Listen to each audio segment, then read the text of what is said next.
to you participating in the YMCA Leadership Academy. And welcome to this session that you're going to be watching offline on youth, peace and security. And in this particular session, you will listen to us from the YWCA and YMCA of Sweden. My name is Seva Lukashenok, and this is my colleague Niklas Sanneheng. Hello. Good to be here, and we are sitting in the headquarters of YWCA, YMCA in Stockholm, in this very cozy room. Yeah, you can think of it as a Christmas tree or the like. Alright, so today's challenge or session is to inspire all of you in your work developing a project targeting YMCA social relevance. That's right. And for the last 2 years, we have been working with exactly that, if I may say. We have been educating our movement and also advocating towards the other Swedish civil society organizations, and as well as our authorities to promote the questions of youth and the role of youth in peace and security, but also developing the society in general. But Seva, we have a structure for this session, right? Yes, we do, and we'd like to show it to you, so prepare for a little walk, or what is it called? A new plan. But for you to follow this session, we try to structure it. So we will first discuss quite broadly on what youth, peace and security is in a broad sense. What is peace? Is peace something that is up to each of us to define, or is there a serious common definition? Yes, that is correct. And then we will try to smaller it down towards the actual youth, peace and security that we call the Youth, Peace and Security Agenda, and talk about what it is and what we are working with directly and what can we use inside that agenda.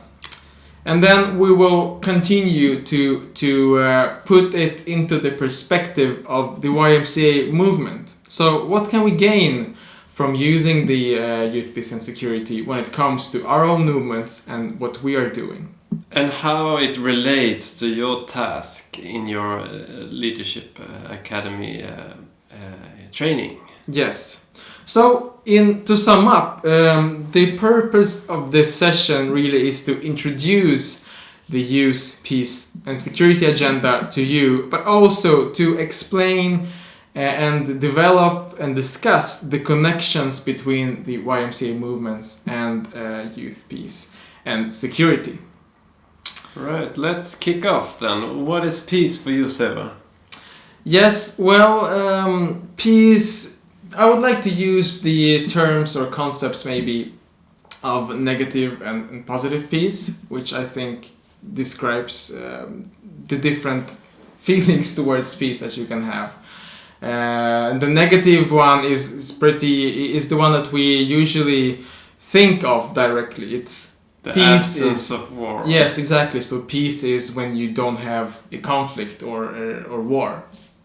But the positive one is, I would not say the opposite, but it's something that begins the work for peace, or the concept of peace begins even before there is a conflict. Something that you have to work for actively and all the time.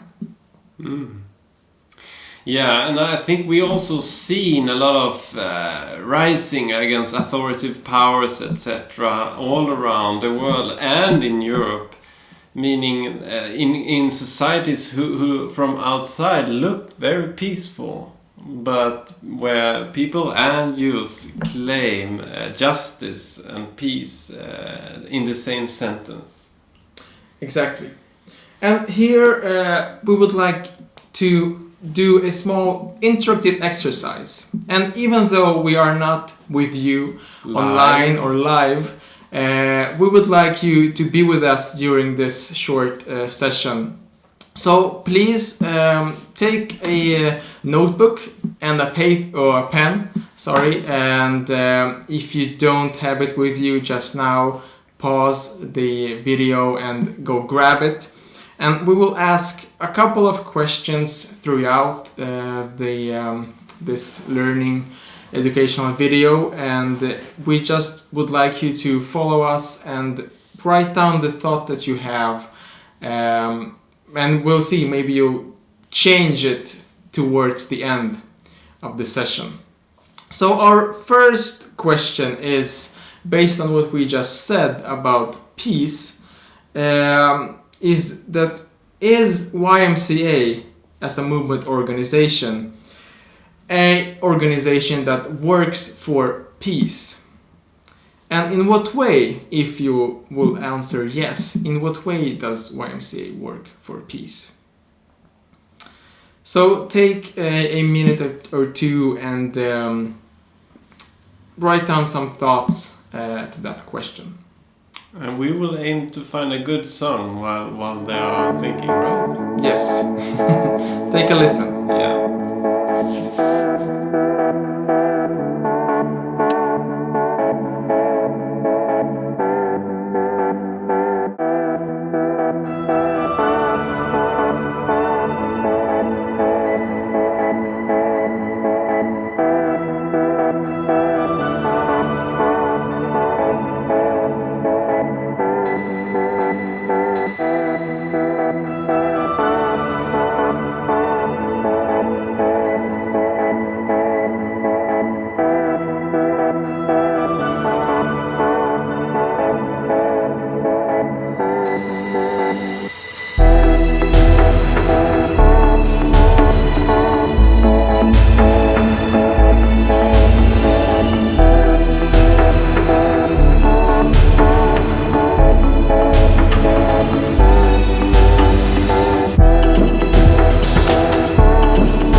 Welcome back.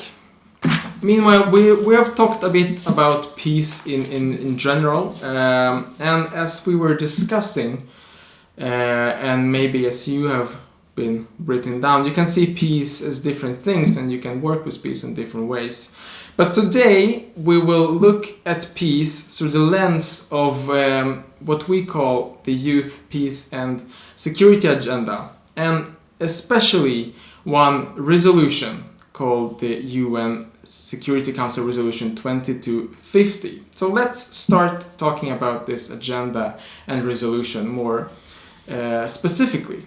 Yeah, it was adopted almost exactly 5 years ago in 9th of December 2015. Yes. And what do we know about the background? Why was it approved by the UN? What happened in the world around 2015?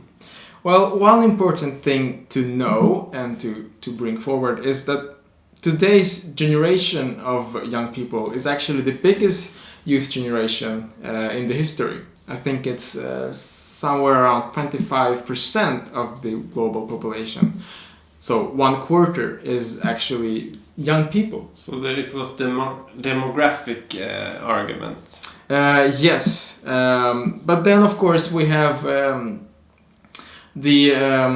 what would you call it? Maybe a problem, or that many young people are also are affected, but also participate. Recruited, yes, in different conflicts around the world. We have extremisms and other dangerous movements that are recruiting actively people, young people specifically. And the years prior to this adoption, a lot of youth movements were able to mobilize and get together and advocate for this kind of resolution that we are going to discuss in detail. We are just giving you now a short background to how it happened and why. Is there anything else about the history and context we would like to highlight?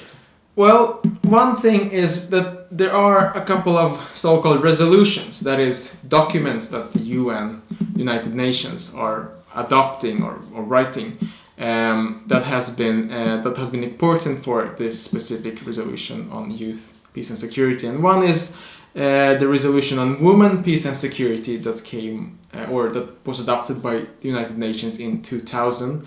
and also the resolution on children and armed conflict. So this is kind of the background to this specific resolution. They both of them inspired the resolution 2250, and a lot of good learnings from implementing those resolutions could be included in this one.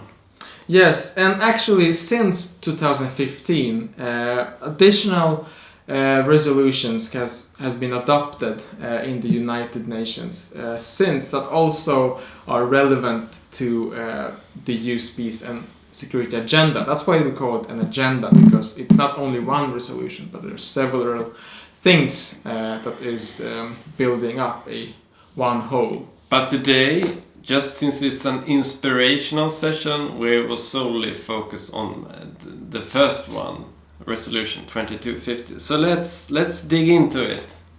Yes, Niklas. Maybe you can present the different parts of the resolution. Maybe some of you have dig into a resolution. If you have not, I recommend you to do it. It's quite interesting reading. It's like you expect it to be, UN language, but it's much shorter than you would expect. It's I think resolution 2250 is only 5 pages long or something like that. So you don't have to spend a whole month reading it. It's quite easily done. And this resolution is quite, if I can say so, very developed in an. Is this? It's structured in a quite effective way of headlining the content in 5 so-called pillars, and these pillars is the heart of the resolution. So it's like 5 different chapters. Yeah. Now all these pillars, they are interconnected, but and we will discuss them just briefly first, and then go into detail. So an easy way to remember the pillars, it's the 4 P's and another.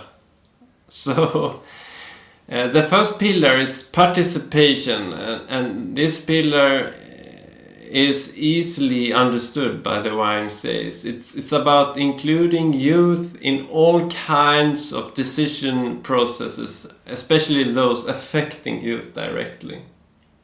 It could be board work or governmental processes, or on all levels. Yeah, so the pillar is explicitly stating that it is important that youth are included into different kind of decision making. Yeah, and we will of course discuss a little bit the importance of this and why and how it relates. So the second one. Yeah, the second one is called protection, and it can be a little bit tricky to understand sometimes, because one part of its meaning is quite literal, is protecting different groups and of course also young people against the different crimes or war or armed conflicts. But it's not only the literal protecting that is to be found here, but it's also protection of rights and human rights that is important in this pillar. Yeah, and protection for vulnerable groups. Again, young women are highlighted extra in the resolution, and that is every member state's responsibility of making sure to provide protection and to prosecute those who is offenders, right? Yes. The third pillar is prevention, and this is the heart of the resolution, meaning that it's everything that involves youth participation, decision making, etc. is important. So this includes camps and sports and culture events and of course education and health. Yeah. So it's everything that makes the society function as a whole, and not burst out into a conflict, if we put it quite extremely. And the fourth pillar? Yes, that is participation. So it's the last P of these 5 pillars. No, it's the partnership. Oh yeah, sorry. Yeah, I said participation. I mean partnerships. Partners. Yes, and it's also can be understood quite literally if you look at it. So partnership is about cooperating and collaborating, and this pillar puts the importance into collaborating between different levels of organizations. So it's important, the pillar says, that both maybe United Nations and different member states, but also grassroots organizations are working together towards the goals of peace and a better society. Yeah, and I'm not sure if it's exactly stated in the resolution, but it's also between intergenerational partnerships. That change comes through partnerships. Yes, definitely. And the final one is the disengagement and reintegration. Disengagement is very linked to if you have a violent background in gangs, or so being a child soldier or something like that. To disengage from that and reintegrate into society if you're feeling disconnected or if you are stigmatized in your society. Yes, so it's basically saying it's very important that all groups in the society are included and are working towards a better society. Yeah. So you cannot leave any group or people behind, because then it will hunt you again in the future. Yeah. And you can imagine if you are a youth organization only working through the youth that are active in school, performing in school, and very active out of school, etc. You are not really building alliances and strengthening anything, are you? Really, that's true. Okay, so all this, the 5 pillars, I say them again: participation, protection, prevention, partnership, disengagement, and reintegration. What's in it for the participant? Why are we stressing them? What's the link? Yes, and we'll come to that, but first we would like you to do a second exercise. So the question we have for you now is, based on what you have heard about youth and peace and security and their interconnectedness, we would like to know, how does your organization, or maybe you yourself within YMCA, how do you work with peace and security? Please take some time to write an answer or some thoughts, and we will continue again shortly.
If you will see me reaching the camera, I forgot to put the what is it called? Notifications. The notification. But I don't think they can see it either way, so I don't think you don't need to. Really? Yeah. All right, so let's go on into what Niklas just said. How do we connect YMCA, and the Youth, Peace and Security Agenda and the Resolution 2250. Yeah, let me tell you a little short story about it. A couple of weeks ago, we came up with the idea of working for the YMCA together with other youth movements to get acknowledged and even win the Nobel Prize, Peace Nobel Prize. And I was approaching one leader high up in our movement and said, "Isn't this a good idea?" And the answer was, "It's a good idea, but we don't have enough proof that we are making an impact and that we are working with these things." And this question, we spent some time digging deeper into this in Sweden, right? Yes. What did we do? So we did a survey among our member organizations. How many member organizations do we have in Sweden? YMCA member organizations? I think it's 150 Yes. or somewhere around that. And 66 of them did answer. We are quite pleased with that. Yeah, right? it's around 50%. I think it's quite good. So they did answer, and when looking at their answers, we can state that actually 97% of these member organizations do work with the themes found in this 20 to 50 resolution that we have just told you about. So our inspirations today is not so much for you to do new things. It's more offering a context and a language and a framework for presenting what you're doing, and maybe a new identity as peace workers. Yes, and I think looking again on the resolution, what does it give to us, but also to the world and other youth organizations around the globe? Well, for once, it gives a new narrative or a new story about young people. So what was the old? What we said in the beginning, young people are often viewed as the wrongdoers and also victims of violence and passive actors in the wars and so someone on. Needed to be targeted. Yeah. So this resolution gives that new story about young people, but also organizations that are working with young people.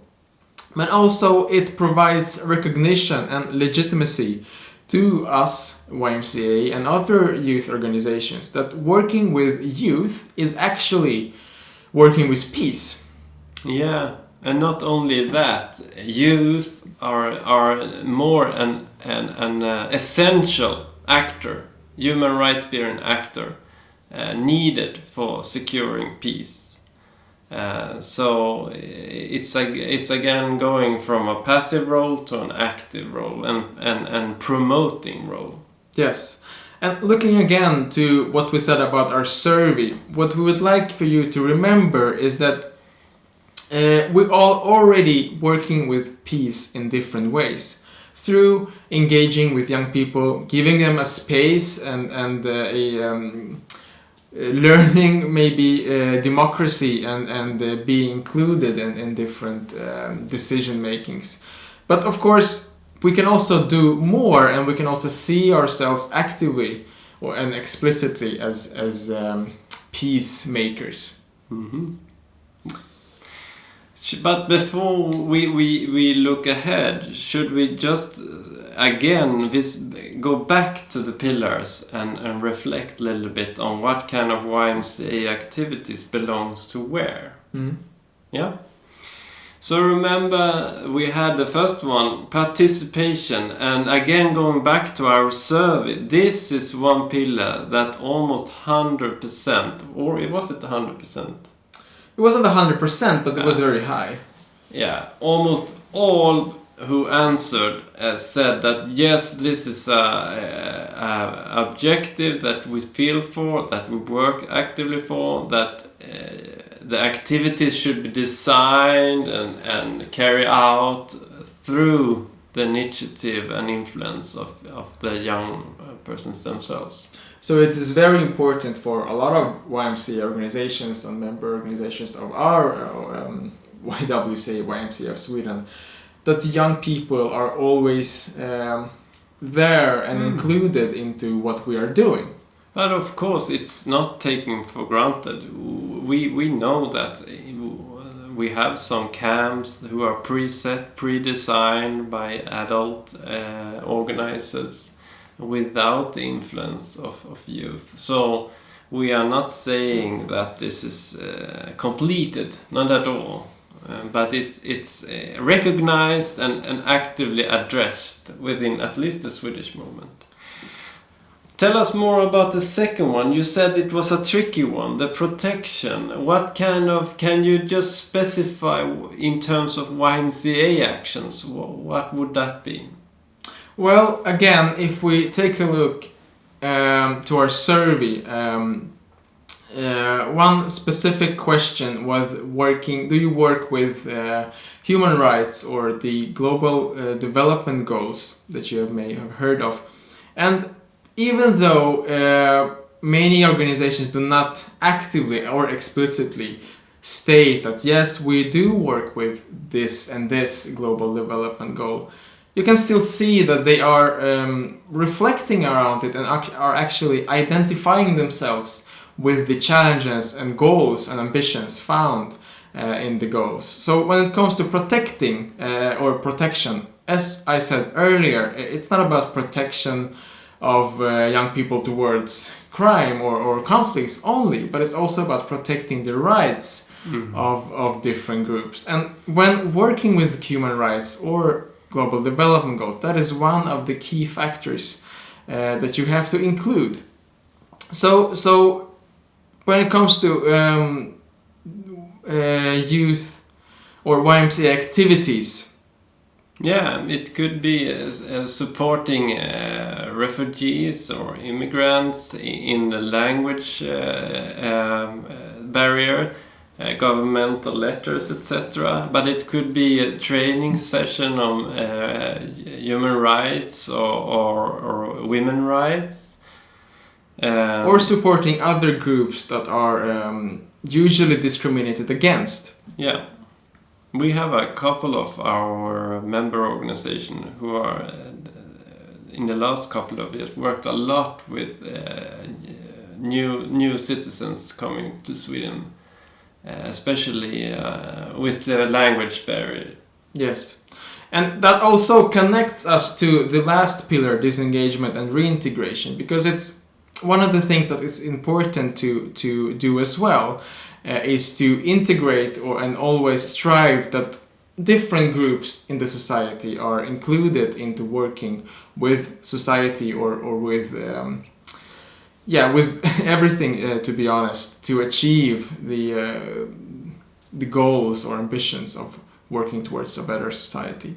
So to what we can say here is it's important that they are all connected, because it is not possible for all these different pillars to be viewed as one pillar at a time. They are naturally influencing each other. Yes. And just briefly, partnerships, I think we don't have to dig into deeper. But prevention, again, we mention it. It's also the heart of all YMCA work. We have all scouting and camps and trainings and sports and Anything else about prevention you would like to highlight? Yeah, I would like to add here that maybe we can call it the motto or the words that are always coming back within the YMCA movement is that giving young people a meaningful leisure or free time is actually what prevention can be about in a lot of times. To make young people feel at home or feel needed and important is a vital fact in when building towards a better society. Yeah, I think the resolution was saying foster a culture of tolerance where people from different backgrounds meet and learn and develop a bigger sense of belonging and an understanding of each other.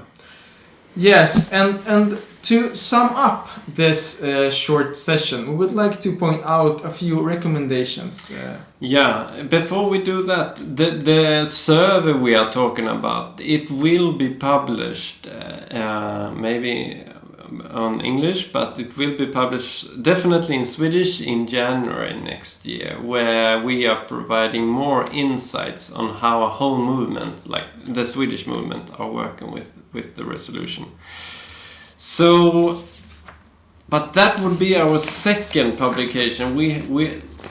I'm not sure you can read this, but we published our first publication in February earlier this year. And it was based around a workshop held in London for the YMCA 175. And that workshop actually generated a few points on the way forward. Mm. And the first of them was very linked to the reintegration pillar, meaning that we will, as a starting point, make sure that your local YMCAs are including all youth in your local community. Trying to assess and evaluate and reflect who are you reaching today and who are living in your area. Yes. Should I continue? Well, I can take one point that I think is very important and also maybe something that we would like you to do within your assignment. And one of these points or recommendations was that the YMCA movement should adopt and use the terminology or the language of Youth, Peace and Security Agenda, or the 2050 resolution. One way would be to reflect on the pillars, to present your own organization through the lens of the pillars, and it would be easier to link up with the peace agenda in your country. Yes, so basically look back at your organization, at what you are doing, and maybe look at the question that you were to answer earlier and see, do we only work with, I don't know, scouting or basketball trainings, or do we actually do something more within those YMCA activities? Because I think there is something extra to that. But also a good starting point in the advocacy work is to advocate towards, we sometimes say duty bearers, but the authorities working with youth issues. See if they really are connected to the youth movement's reality and the youth movement's language also. We have to meet in between. So we often see authorities not having enough stories taken from youth movements. So here we think we have an important task to do, to document what we do and present it in a good way to the authorities. Communication. Yeah, definitely. And maybe the last thing I would like to say here is that it is important that we use this agenda or the 2050 resolution as a framework, and then we should use it holistically, as it is called. So we should look at every pillar and not just think of it as one thing or separate it from the others, because then it is possible to achieve great things and actually actively work with peace. All right. I think it's a shame we couldn't be at the actual training, but we hope to inspire your work and maybe we'll be able to make a reference to the resolution in your project that you're doing as a part of the training. Anything you would like to add? I would just like to say thank you for listening and wish you good luck. And I hope you find your work as exciting and also to strive to doing even better things and more things in the future using this resolution and also of course every other session you have been up to in your leadership academy. So we will make sure that this link to this video, you will also get a copy of our publication and a way to contact us if you have any questions or would like to know more about the work on Resolution 2250.